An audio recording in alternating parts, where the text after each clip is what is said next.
ही भाजी करताना एक प्रॉब्लेम फेस करावा लागला मला आणि तो प्रॉब्लेम जो कोणी कुकिंगचे वगैरे व्हिडिओ बनवत असेल तर त्यांना सगळ्यांनाच हा प्रॉब्लेम फेस करण्यात येत असेल, आय होप सो.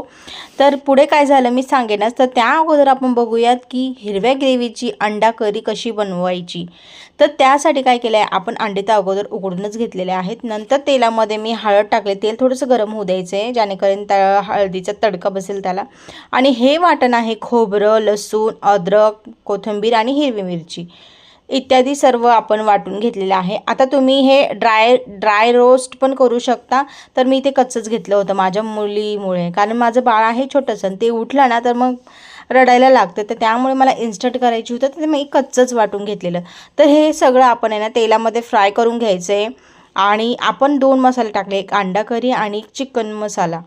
तर हे 2 मसाले म्हणजे जे तुमच्याकडे अवेलेबल असतील ना तर ते तुम्ही टाकू शकता. आणि हे छान परतून घ्यायचं आहे आणि याला थोडंसं पाणी टाकून आहे ना तेल सुटेपर्यंत होऊ द्यायचं आहे. आत्ता बघा, आता हा प्रॉब्लेम मला फेस करण्यात आला होता.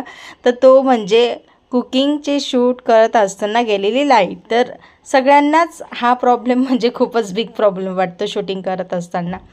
तर मग त्याला तेल सुटेपर्यंत आपण होऊ दिलं. नंतर पाणी टाकलं, उकळा घेतला, जो जशी कन्सिस्टन्सी तुम्हाला हवी आहे रशाची. मीठ वगैरे टाकलं चवीपुरतं. छान असं उकळा येऊ द्यायचं आहे. आणि अंड्याला आपण जे उकडलेले आहे त्याला काप करायचे थोडेसे, ज्याने प्रॉपर त्याच्यामध्ये रस्सा आत जाईल. आणि ते काप केलेले अंडे ना आपल्याला रश्श्यामध्ये टाकायचे, छान उकळा येऊ द्यायचा आहे. झालं आपलं रेडी. तर छान असं सर्व केलं होतं हस्बंडसाठी. तर होप्स तुम्हाला हा व्हिडिओ आवडला असेल, रेसिपी नक्की ट्राय कराल. तर भेटत आपण नेक्स्ट व्हिडिओमध्ये. तोपर्यंत बाय बाय, टेक केअर.